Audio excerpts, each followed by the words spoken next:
have the time and take a stroll in your mind. In August of '64, a Tonkin Gulf incident ignites a war. Admiral Morrison gets attacked, then America strikes back. Weird scenes inside the canyon.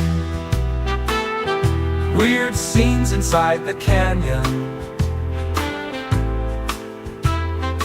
Military kids depart the hill, and into the canyon they will fill. They protest people who kill, but are they any different still? Weird scenes inside the canyon. Weird scenes inside the canyon. Welcome to my summary of David McGowan's Weird Scenes Inside the Canyon. Part 14, Chapter 16, Altamont Pie Gram Parsons. This series is based on a book, so it's best to start at Chapter 1. I'll leave a link to Chapter 1 in a pinned comment. Thanks for watching. Part 14, Chapter 16, Altamont Pie Gram Parsons. No one could recall ever seeing or hearing about Gram being involved in a protest of any sort. Author Ben Fong Torres, who interviewed scores of people close to Gram Parsons while researching Hickory Wind. Let's begin with the obvious. Gram Parsons was far from being the biggest star to emerge from the Laurel Canyon scene. In his short lifetime, he failed to achieve any significant level of commercial success. None of his albums, whether recorded solo or with the International Submarine Band, the Byrds, or the Flying Burrito Brothers, climbed very high on the sales charts. But to many fans and musicians alike, he is considered a hugely influential and tragically overlooked figure. It is safe to say that Parsons did not have nearly the number of fans that David Crosby or Frank Zappa have, and compared to the contemporaries who died during the same era at roughly the same age. Legendary artists like Jim Morrison, Janis Joplin, and Jimi Hendrix. Parsons is all but unknown. His life story, nevertheless, is a fascinating one, primarily because it contains all the classic Laurel Canyon elements. The royal bloodlines, the not-so-well-hidden intelligence connections, the occult overtones, the extravagantly wealthy family background, an incinerated house or two, and, of course, a whole lot of curious deaths. We'll begin back about 1,000 years ago with Ferdinand the Great, the first king of Castile on the Iberian Peninsula. It is to him that the wealthy Connor family claims their family lineage can be traced. Also in the family tree was King Edward II of England, son of Edward I, and Eleanor of Castile. According to some sources, Eddie II was murdered by having a red-hot iron rod shoved up his rectum, though most of his loyal subjects probably didn't shed many tears for the hated ruler. Bringing the royal bloodline to America was one Colonel George Reed, born in the UK in 1608 and married in Yorktown, Pennsylvania sometime thereafter. Reed's offspring would ultimately spawn Ingram Cecil Connor Jr., a well-to-do gent who settled in Columbia, Tennessee. Like his father before him, Cecil attended Columbia Military Academy. In May 1940, at the outset of World War II, he enlisted in the U.S. Army Air Force as a second lieutenant. In March of 1941, Cecil, who during the war was known as Coon Dog, although no one seems to remember why, he was shipped off to Hawaii. 9 months later, Pearl Harbor came under attack by Japanese bombers. Not to worry though, Cecil was never in harm's way, having opted to forego living in the officers' quarters on the military base in favor of staying at a luxurious, massive estate near Diamond Head owned by wealthy heiress Barbara Hutton. Hutton, for the record, was the granddaughter of Frank Woolworth, the founder of Woolworth's five and dime store chain. She was also the daughter of Franklin Laws Hutton, co-founder of E.F. Hutton, one of the nation's most prestigious brokerage firms until it ran afoul of the law for such crimes as check kiting, money laundering, and mail fraud. Barbara was also the niece of Marjorie Post Hutton, the daughter of C.W. Post, founder of what would become General Foods. Like so many other characters who have populated this story, Barbara was traumatized in childhood by the alleged, that thing that people do themselves that starts with an S, of a parent. According to news reports, it was 5-year-old Barbara who discovered her mother Edna's lifeless body in May of 1917. An empty bottle of strychnine was reportedly recovered by the police from a nearby bathroom.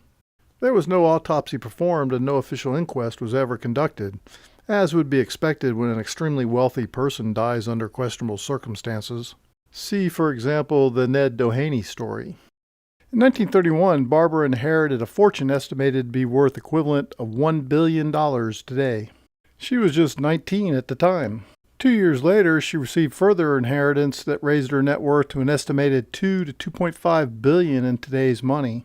Ms. Hutton lived a very troubled life with numerous failed marriages and relationships. One of her many paramours was a gentleman by the name of Philip Van Rensselaer, probably butchered that, who later penned a book about her life which he entitled $1 Million Baby. Van Rensselaer, it will be recalled, was the ancestor of Laurel Canyon's own David Crosby, the man who Gram Parsons would briefly replace in The Birds, and that conveniently enough brings us back to the subject of this chapter. As World War II dragged on, Ingram Cecil Connor Jr. worked his way up the chain of command to the rank of major. Deployed to the Pacific Theater of Operations, he was a decorated hero and squadron commander who flew numerous combat missions. After the war, he continued to serve in the Air Force at the base in Bartow, Florida, very near the Shively family home in Winter Haven. The Snively clan had first come to America circa 1700, about a century after the arrival of the guy who spawned the Connor clan, and settled near Cornwall, Pennsylvania. In 1724, the Snively family hooked up with the Hershey family. The Hershey and Snively clans would continue to happily intermarry, ultimately producing in 1857 Milton Snavely Hershey, the son of Henry Hershey and Fanny Snavely. Milton S. Hershey, of course, would go on to found the world's largest producer of chocolate confections. Also from that branch of the family tree would emerge John Andrew Papa John Snively, who headed off to Florida in the early 1900s to seek his fortune. By the 1950s, Snively Groves was the largest shipper of fresh fruit in the state of Florida. Avis Snively, who exchanged vows with Ingram Cecil Connor Jr. on March 22, 1945, was the daughter of Papa John. On November 5, 1946, Coondog and Avis gave birth to their first child and only son, Ingram Cecil Connor III, later known as Gram Parsons. Soon after, the family relocated to Waycross, Georgia, where, as with Winter Haven, the Snively family owned a massive amount of land devoted to citrus fruit production. It was there that young Ingram Graham Connor was raised. The Connor family home in Waycross, as would be expected, was large and luxurious, and there were numerous servants and attendants, all of whom had considerably more skin pigmentation than did the Connors. Coondog and Avis entertained frequently, and both were well known to be heavy drinkers. There were hushed rumors that they were swingers as well. As Graham's younger sister, known as Little Avis, would later recall, things were mighty strange around the house. In September of 1957, when Graham was not even yet 11, he was sent to attend the Bowles School, a combination prep school and military academy in Jacksonville, Florida. While attending Bowles, he became a member of the Centurions, the school's version of an elite fraternity. The following year, just before Christmas of 1958, Ingram Cecil Coondog Connor Jr. was found sprawled across his bed in the family home, a bullet hole in his right temple. A .38 caliber handgun was found nearby. There was no note to be found. Cecil's brother Tom had visited him a month before around Thanksgiving, and Coondog told him that he'd never been happier and that his life with Avis was wonderful. Curiously, his death was initially ruled to be accidental, but the cause of death was later changed to, that thing that people do themselves that starts with an S.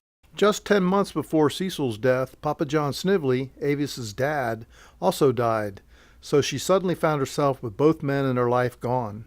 And yet, according to a family member, she never appeared to grieve, and she displayed a total lack of remorse over anything she may have done to drive Coondog to allegedly commit, that thing that people do themselves that starts with an S. By some reports, she may have been having an affair. Some 6 months after Cecil's death, Avis, Graham, and little Avis boarded a train for a cross-country trip. They were gone the entire summer. Not long after returning, the family moved from the house that Cecil had died in, and Avis soon met Robert Ellis Parsons, who owned a business that ostensibly specialized in leasing heavy construction equipment. Parsons' clients, curiously enough, happened to be in Cuba, then under the brutal hand of Batista, and in various South American countries that were also under the thumb of U.S.-installed dictators. The Snively clan took an immediate dislike to Parsons, who was described by one family member as a greedy son of a bitch. Nevertheless, Avis quickly married him, and Bob Parsons quickly took control of her life. One of his first moves was to adopt Graham and Avis, even going so far as to have new birth certificates drawn up listing him as their biological father, though it remains unclear exactly how he could have done that. He also promptly impregnated Avis and convinced her to file a $1.5 million lawsuit against her brother, John Jr., and her sister, Evelyn. The suit was settled at a court, with Avis receiving an unspecified number of citrus groves. But the real repercussions would be felt some 15 years later with the bankruptcy of much of the family business in 1974. In 1960, just a year after marrying, Bob and Avis added daughter Diane to the family. Also added was 18-year-old babysitter Bonnie, whom Bob immediately began to have an affair with, which apparently was not a very well-kept secret. What was a somewhat better-kept secret is that in the early 1960s, following the Cuban Revolution, Robert Ellis Parsons became involved in what was referred to as the Cuban cause, which is to say that he had very close ties to the leaders of an exile group that was being trained in Polk County, Florida, to overthrow the Cuban government. On at least one occasion, he brought young Graham along to visit the group's training camp. As luck would have it, the team from Life magazine happened to also be there that day, and Graham was photographed at the camp. When Avis was informed of that development, she worked quickly to ensure that those photos were never published. To this day, they have never surfaced. During that same era, Bob Parsons converted a downtown warehouse that he owned into a teen nightclub to showcase the talents of his son, Ingram Gram Parsons, who sang, played keyboards, and the guitar. Circa 1963, Graham got a folk combo together that was known as the Shilohs. During the summer of 1964, the summer before Graham's senior year of high school, the band spent a month in New York. During that brief time, Parsons, as fate would have it, met and bonded with Brandon DeWilde, Richie Furay, and John Phillips. He would meet up with all three again a couple years later in Laurel Canyon. Despite having expressed an early preference for Annapolis or West Point, Graham applied to Harvard and Johns Hopkins. And despite decidedly unimpressive grades and test scores, he was accepted by Harvard, purportedly due to an essay he submitted that he actually didn't write. During his last year of high school, Graham and Silos booked an hour-long gig at a campus radio station at, of all places, Bob Jones University. At his high school graduation in June of 1965, Graham was in his cap and gown all set to proceed with the ceremonies when he was pulled aside and informed that his mother Avis had suddenly and unexpectedly passed away. Seemingly unaffected by the news, he chose to participate in the ceremonies. A classmate and friend had said that there was no sign that anything was troubling Graham that day as he went through the graduation rituals. Avis had died in the hospital, reportedly of alcohol poisoning, right after Bob Parsons had smuggled her in a bottle of scotch. Graham's mother was just 42 at the time of her death. His father, Coondog, had only made it to the age of 41. Neither of their kids, Graham or little Avis, would make it even that far. Soon after his mother's death, Graham received a draft notice from the Selective Service. Not to worry, though, Bob quickly got him a 4F deferment. And Graham happily went off to Harvard, enrolling in September of 1965. By February of 1966, just 5 months later, Graham had had enough of Harvard and he withdrew. According to some sources, he never really attended school at all, but rather spent his time taking in the folk music scene in Cambridge and putting his own band together. Graham arrived at Harvard a few years too late to catch the scene at its peak. In the early 1960s, the college town had been one of the cradles of the resurgent folk movement, hosting such luminaries as Joan Baez, Bob Dylan, Bob Newirth, Tom Rush, Pete Seeger, Richard and Mimi Farina, Geoff and Maria Muldaur, Eric Anderson, and Joni Mitchell. The epicenter of the Cambridge folk scene was the legendary Club 47, opened in 1958 as a jazz and blues venue. A very young Joan Baez, whose reputedly CIA-connected father worked at nearby MIT, was the first folkie to take the stage not long after the club opened. The scene hit its peak in the summer of 1962, which was the Cambridge equivalent of the Hates' Summer of Love. The Cambridge scene and others in Greenwich Village and elsewhere were necessary precursors to the Laurel Canyon scene, which was essentially created by taking the music of that earlier scene, particularly the work of Dylan and Seeger, and mixing it with the instrumentation being utilized across the pond by a band known as the Beatles. It is entirely fitting, then, that, as Laurel Canyon, the Cambridge scene came complete with its own resident psycho killer. In addition to the folk scene hitting its peak in the summer of 1962, something else newsworthy was happening in Cambridge that summer. A lot of women started turning up dead. 6 of them in the first summer alone, and 7 more over the next couple of years. And as Susan Kelly noted in The Boston Stranglers, one of those victims was killed right across the street from Club 47. As the title of Kelly's book implies, there's actually no such person as the Boston Strangler. But that didn't stop the authorities and the media from pinning all the murders on one Albert DeSalvo, far better known as the Boston Strangler. Just as Laurel Canyon would have Charles Manson as its unofficial mascot, the earlier scene in Cambridge had Albert DeSalvo. Cambridge had something else that Laurel Canyon would later have, Paul Rothschild, who worked at Club 47 and went on to produce The Doors. Folky Richard Farina, by the way, was the husband of Mimi Baez, Joan's younger sister. Farina had attended Cornell University as an engineering major. Cornell also happened to be where Joan and Mimi's dad, Albert Baez, conducted classified research. Albert Baez tended to move around a lot, popping up for varying periods of time at Stanford, UC Berkeley, Cornell, and MIT, all of which have been revealed through declassified documents as hotbeds of MKUltra research. Anyway, Farina married Mimi when he was 26 and she was just 17. The two of them, along with Joan, became stars of the Cambridge folk music scene, which they were introduced to when Albert Baez moved the family to Boston in 1958 when he went to work at MIT. Richard and Mimi's marriage was a short one, alas. Richard Farina was killed in a motorcycle accident in Carmel, California on, of all days, April 30th, 1966. On that very same day in nearby San Francisco, Anton Sansdor LaVey declared it to be the dawn of the Age of Satan. But perhaps I've gotten sidetracked here. During Graham's brief time at Harvard, he began gathering together what would become the International Submarine Band. When he dropped out in early 1966, he and his new bandmates moved to the Bronx in New York, where Graham rented out an 11-room party house where marijuana and LSD flowed freely. One unofficial member of the band was child actor turned aspiring musician Brandon DeWilde, known in the 1950s as the King of the Child Actors. Parsons and DeWilde worked together on demo tapes during their time in New York. In November-December of 1966, 9 months after leaving Harvard for New York, Graham ventured out to California. While there, he met a certain Nancy Ross, who at the time was living with David Crosby.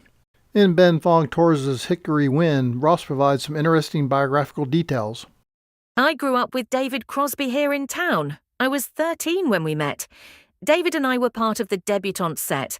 My father was a captain in the Royal Air Force of England. I married Eleanor Roosevelt's grandson, Rex, at 17. I was still married to Rex when I was with David. The marriage lasted a couple of years. I got an apartment and started designing restaurants for Elmer Valentine of Whiskey A Go-Go.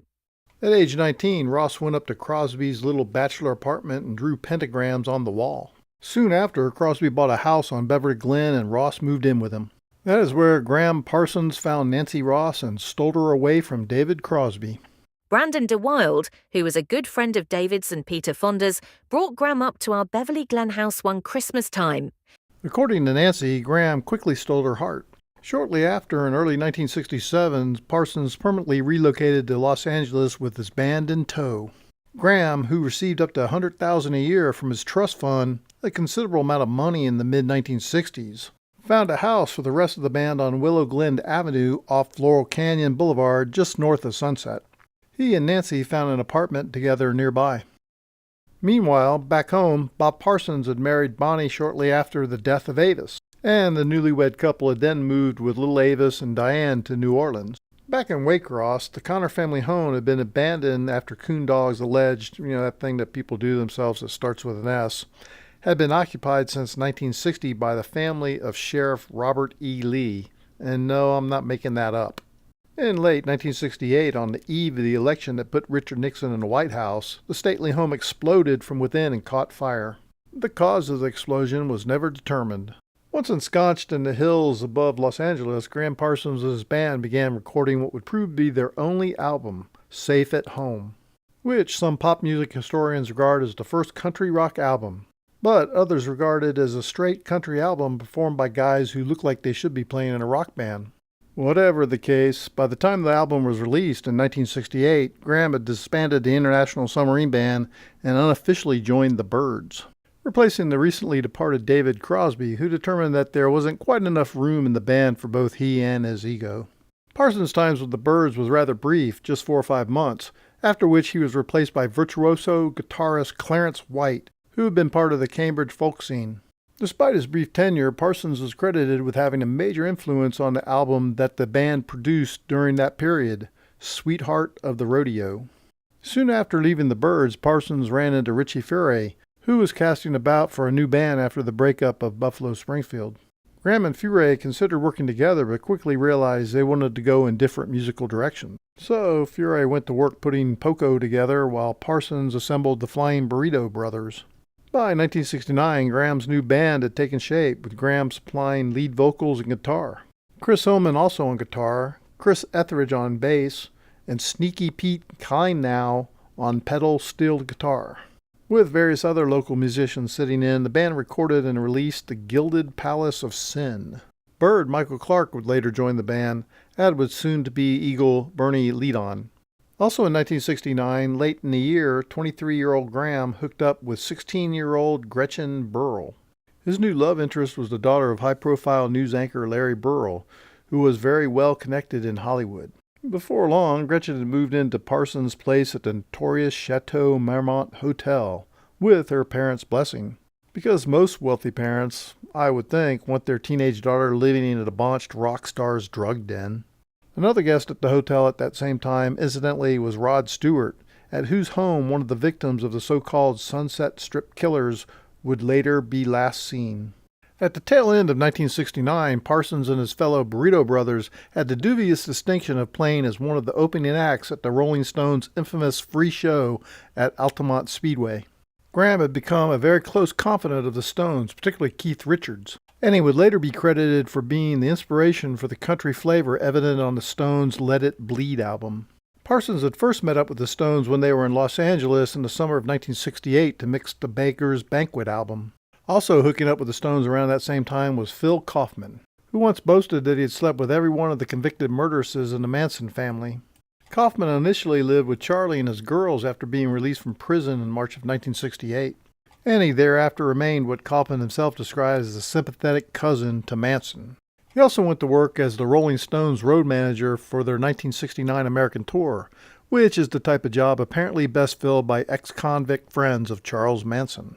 In late summer of 1969, following the curious death of Brian Jones in July, the Stones were back in L.A. to complete their Let It Bleed album and prepare for yet another tour. According to the book Hickory Wind, Mick and Keith stayed at Stephen Stills' house near Laurel Canyon. Before Stills, the house had been occupied by Peter Tork of the Monkees. For the record, other reports hold that the house was in, not near, Laurel Canyon. On December 6, 1969, temporary Laurel Canyon residents Mick and Keith, along with permanent Laurel Canyon residents Crosby, Stills, Nash and Young, and the Flying Burrito Brothers, all gathered at a desolate speedway known as Altamont to stage a free concert. By the time it was over, 4 people were dead and another 850 concertgoers were injured to varying degrees, mostly by members of the Hells Angels swinging leaded pool cues. The Angels had, of course, been hired by the Stones to ostensibly provide security. That decision is almost universally cast as an innocent mistake on the part of the band, though such a claim is difficult to believe. It was certainly no secret that the reactionary motorcycle clubs, formed by former military men, were openly hostile to hippies and anti-war activists. As early as 1965, they had brutally attacked peaceful anti-war demonstrators, while police, who had courteously allowed the Angels to pass through their line, and looked on. It was also known that the Angels were heavily involved in trafficking meth, a drug that was widely blamed for the ugliness that had descended over the hate. Perhaps well less known was that more than a few of the biker gangs of the 1960s had uncomfortably close ties to Charlie Manson, particularly a club known as the Straight Satans, one of whose members, Danny DiCarlo, served as the family's sergeant-at-arms, watching over Charlie's arsenal of weapons. DiCarlo also, by some reports, had close ties to the process. At least one of the performers taking the stage at Altamont, curiously enough, also had close ties to some of the outlaw biker gangs. As was revealed in his autobiography, Crosby had friends in every Bay Area chapter of the Hells Angels. The death that the concert at Altamont will always be remembered for is that of Meredith Hunter, the young man who was stabbed to death by members of the Hells Angels right in front of the stage while the band, in this case the Rolling Stones, played on. The song they were playing, contrary to most accounts of the incident, was the process-inspired Sympathy for the Devil, as it was initially reported in Rolling Stone based on the accounts of several reporters on the scene and a review of the unedited film stock. As a side note, the video I'm showing in this video does have them singing Sympathy for the Devil. Most accounts claim that Hunter was killed while the band was performing Under My Thumb, but all such claims appear to be based on the mainstream snuff film Give Me Shelter, in which the killing was deliberately presented out of sequence. In the absence of any alternative filmic versions of Hunter's death, the Maysles brothers' film became the default official orthodoxy. Not well known is that someone went to great lengths to ensure that there would only be one available version of events. As Rolling Stones reported shortly after the concert, one weird Altamont story has to do with a young Berkeley filmmaker who claims to have gotten 8mm footage of the killing. He got home from the affair Saturday and began telling his friends about his amazing film. His house was knocked over the next night, completely rifled. The thief took only his film, nothing else. Contrary to the impression created by Give Me Shelter, Hunter was killed not long into the Stones set. But as the film's editor Charlotte Zerwin explained to Salon.com some 30 years later, climax of the movies always has to come at the end. We're talking about the structure of a film. And what kind of concert film are you going to be able to have after somebody has been murdered in front of the stage? Hanging around for another hour would have been really wrong in terms of the film. What wasn't wrong, apparently, was deliberately altering the sequence of events and was ostensibly a documentary film. One of the young cameramen working for the Maysles brothers that day, as it turns out, was a guy by the name of George Lucas. It is unclear whether it was Lucas who captured the conveniently unobstructed footage of the murder. Not long after, Lucas would begin a meteoric rise to the very top of the Hollywood food chain. He would be joined there by another film director by the name of Steven Spielberg. The two of them would emerge as arguably the most critically acclaimed and influential filmmakers of their generation. Just as the second wave of Laurel Canyon bands with names like the Eagles and CSN would transform the music industry from a community of artists into a vast money-making machine, ushering in the era of stadium concerts, multi-million selling albums, and unprecedented profits. Spielberg and Lucas would perform a similar trick with the film business, producing blockbusters like E.T., Raiders of the Lost Ark, Jaws, and Star Wars. It seems perfectly natural then that in the mid to late 1960s, USC film student Spielberg was living on Lookout Mountain in Laurel Canyon. Many accounts of the tragedy at Altamont include the dubious claim that Hunter can unmistakably be seen drawing a gun just before being jumped and killed by the Angels. Some accounts even have Hunter firing the alleged gun. What can certainly be fairly clearly seen is a large knife being brought down into Hunter's back. But the footage is ambiguous at best as far as Hunter allegedly brandishing a gun. The angel who was charged with the murder and then ultimately acquitted, Alan David Passaro, was found floating face down in a reservoir in March of 1985 with $10,000 in his pocket. Despite a widespread belief to the contrary, Passaro's acquittal was not based on the jury having been convinced that Hunter had drawn a gun, but rather on the fact that the knife wounds that killed Hunter were apparently upstrokes, which meant that they were not wounds inflicted on camera by Passaro. Someone else continued to stab Hunter after he was down. It was those wounds, which the cameras didn't clearly record, that killed him. About 1 year after Altamont, otherwise obscure singer-songwriter Don McLean penned the lyrics to what is destined to become one of the most iconic songs in the annals of popular music, American Pie. Those lyrics are essentially a chronological recitation of various tragedies that shaped the world of popular music. Not long after a reference to the August 1969 Manson murders and their connection to the Laurel Canyon music scene, and just before a reference to the October 1970 death of Janis Joplin, can be found in the following verse in which McLean characterizes the death of Hunter as a ritualized murder, with Mick Jagger in the role of Satan. And there we were, all in one place, a generation lost in space, with no time left to start again. So come on, Jack be nimble, Jack be quick, Jack Flash sat on a candlestick, 'cause fire is the devil's only friend. Oh, and as I watched him on the stage, my hands were clenched in fist of rage. No angel born in hell could break that Satan's spell. And as the flames climbed high into the night to light the sacrificial rite, I saw Satan laughing with delight the day the music died. As was the custom with big events in the mid to late 1960s, particularly in the Northern California area, Altamont was drenched in acid.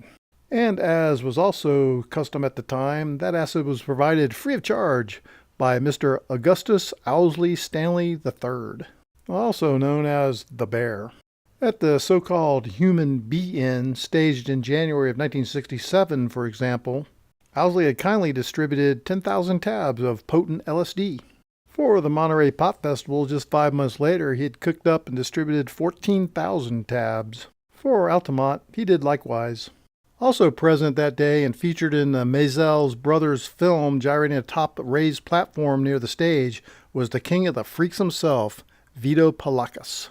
Along with Mick and the boys, Gram Parsons made a hasty exit from the chaos at Altamont via the Stones' private helicopter. The next year, his Flying Burrito brothers released their second album, Burrito Deluxe, which was produced by Jim Dixon, the man who had played such a pivotal role in shaping Laurel Canyon's first band, the Byrds. By June, Parsons had been booted out of the band reportedly due to chronic alcohol and drug abuse. He quickly signed with A&M Records and was partnered with Terry Melcher. Gram soon became a regular visitor to Melcher's Benedict Canyon home, where the self-destructive pair worked on songs together, with Gram on guitar and Melcher on piano. John Phillips became a close associate of Parsons at that time as well. Meanwhile, Sister Avis had been institutionalized back in New Orleans. She had gotten pregnant, after which Bob Parsons had moved to quickly have her committed and to have her marriage annulled. Little Avis reached out repeatedly to Big Brother Gram for help, but got none. In late October of 1970, Gram went to A&M and signed out the master tapes of 10 songs he had recorded with Melcher. Those tapes were never seen or heard again, as seems to happen from time to time with recordings made with Melcher. During roughly that same period of time, Parsons was busted with a briefcase full of prescription drugs. As would be expected, however, the charges were quietly dropped and Gram walked away unscathed. In 1971, Gram married Gretchen Burrell. The lavish affair was held, curiously enough, at the New Orleans home of stepdad Bob Parsons, a fact that has left Gram's chroniclers somewhat puzzled. Bob Parsons was, after all, the man who had, at least in the eyes of many family members, terrorized and institutionalized Gram's younger sister, carried on a scandalous affair with the family's babysitter, murdered Gram's mother and subsequently married that babysitter, and repeatedly looted the family coffers. And yet it was Bob Parsons, of all people, who Gram trusted to host his wedding, suggesting a bond between the two that would seem to defy conventional explanations. That same year, Gram spent some time in France, hanging out once again with the Rolling Stones. The following year, he was signed to Reprise Records by Mo Austin, and he and Gretchen moved back into the Chateau Marmont, where Gram and Emmylou Harris, who had been raised on various military bases in Virginia, began working on the songs that would make up his first solo album. In 1973, with that first solo album entitled simply GP, due for release, Gram and Gretchen finally moved out of the Chateau Marmont and found a cozy brown wooden shingled house on Laurel Canyon Boulevard. Together again with Emmylou, Gram began working on tracks for what would be his posthumously released solo second album, Grievous Angel. But as of July 1973 rolled around, a series of tragedies befell Parsons and the people around him. In July of the previous year, Gram's friend Brandon DeWild, who had introduced Gram to Peter Fonda, Dennis Hopper, Bruce Dern, and Jack Nicholson, resulting in Gram's involvement in The Trip, had been killed in a traffic accident. A year later, on July 15, 1973, Gram's friend and fellow musician Clarence White was hit by a car and killed. Around the same time that Clarence White was killed, Sid Kaiser, a familiar face in the Los Angeles rock scene, a close friend of Gram's, and, not so incidentally, a source of high-quality drugs, died of a heart attack. Just after those two deaths, in late 1973, Gram's house in Laurel Canyon burned down. Other sources for the record have placed that house in Topanga Canyon rather than Laurel Canyon. Whatever the case, Gram was home when the house caught fire and he was briefly hospitalized for smoke inhalation. Having lost their home and all their possessions, Gram and Gretchen moved into Gretchen's father's spacious home in Mulholland Drive in Laurel Canyon. Gram wouldn't live in the Borough State for long, though. On September 19, 1973, Ingham Cecil Connor III died in a nondescript room at the Joshua Tree Inn. His death is usually attributed to a drug overdose, but toxicology reports suggest otherwise. Parsons' death received minimal press coverage, partially because, as fate would have it, singer-songwriter Jim Croce went down in a blaze of glory the very next day, on September 20th, 1973. But, though the media had moved on, Gram Parsons' story wasn't quite over yet. Parsons had been a regular visitor to Joshua Tree National Park, where one of his favorite pastimes was said to be ingesting hallucinogenic drugs and then searching for UFOs. Sometimes he would take friends like Keith Richards along to help him with the search. In September of 1973, Gram was accompanied to Joshua Tree by his personal assistant, Michael Martin, Martin's girlfriend, Dale McElroy, and Parsons' former high school sweetheart, Margaret Fisher. As the story goes, the group soon ran out of pot and quickly dispatched Martin back to L.A. to pick up a fresh supply. He was, therefore, officially not there at the time of Graham's death, though why he hadn't returned has never been explained, especially given that his job was specifically to keep an eye on Graham and to monitor his drug intake. How Gram Parsons died is anyone's guess. There are as many versions of the event as there are witnesses to it. Actually, that's not quite true. There are more versions than there were witnesses, because some of those witnesses have told more than one story. Officially, Parsons died of an overdose, but forensic testing revealed no morphine or barbiturates in his blood. Morphine showed up in his liver and urine, but as experts have noted, those toxicology results indicate chronic but not recent use. Police seem to have had little interest in getting at the truth and made no apparent effort to reconcile the various conflicting accounts. Details of the incident, such as how long Graham had been left alone, whether he was still alive when discovered, who made that discovery, etc., were widely inconsistent in the accounts of Fisher, McElroy, and Frank and Alan Barberry, the inn's owner and son. The Barberry's accounts conflicted with each other and with the girls' accounts. At the hospital, police spoke briefly with the two girls, then released them. Within 2 hours, Phil Kaufman was on the scene to pick up Fisher and McElroy. Bypassing the police and the hospital, Kaufman went directly to the inn, which the girls had returned to, and quickly hustled them straight back to L.A. The police never spoke to either of the women again, despite conflicting accounts and the open question of what exactly it was that killed Graham. On the autumnal equinox of 1973, Kaufman and Martin, driving a dilapidated hearse provided by McElroy, arrived at LAX to claim the body of Gram Parsons. If this story is to be believed, then nobody, including the police officer who was nearby, found it at all unusual that two drunken, disheveled men in an obviously out-of-service hearse, it had no license plates and several broken windows, had arrived without any paperwork to claim the body of a deceased celebrity. In fact, according to Kaufman's dubious account, the cop even helped the pair load the casket into the hearse, and then looked the other way when Martin slammed the hearse into a wall on the way out of the hangar. Kaufman and Martin then drove the body back out the Joshua Tree, doused it with gasoline, and set it ablaze. Local police initially speculated that the cremation was ritualistic, which indeed it was, but such reports were, and continue to be, scoffed at. On September 26, LAPD detectives, led by anchorman Larry Burrell, came knocking on Kaufman's door with warrants to serve. Bizarrely enough, director Arthur Penn was there with a full crew shooting the scenes for the film Night Moves with star Gene Hackman. When you are a friend of Charlie Manson's, it would appear everyone in Hollywood wants to hang out with you. While the crew continued working, Kaufman was taken in by police, but he was back just a few hours later. In the end, he and Martin were fined $300 each, plus reimbursement for the cost of the coffin. In January 1974, 4 months after Parsons' death, Grievous Angel was released to critical acclaim and public indifference. Later that year, Graham's adoptive father, Bob Parsons, died from complications of alcohol-related illness. He had apparently been making moves aimed at gaining control of the deceased musician's estate. By sheer coincidence, no doubt, the deaths of Graham and Bob Parsons were followed by the 1974 bankruptcy of much of the Snively family business. Around that time, little Avis gave birth to daughter Flora. 16 years later, both were killed in a boating accident in Virginia. Avis made it all the way to age 40.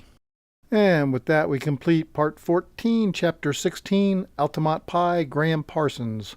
If you made it this far, thanks for watching my summary of David McGowan's Weird Scenes Inside the Canyon.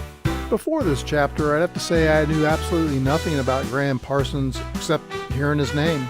He was a rich kid and had his problems, but it really seemed like he had the music in him. It's a shame he died so young. Well, if you made it this far, please like, subscribe, comment, share, and we'll catch you on the next episode. Military kids depart the hill, and into the canyon they will fill.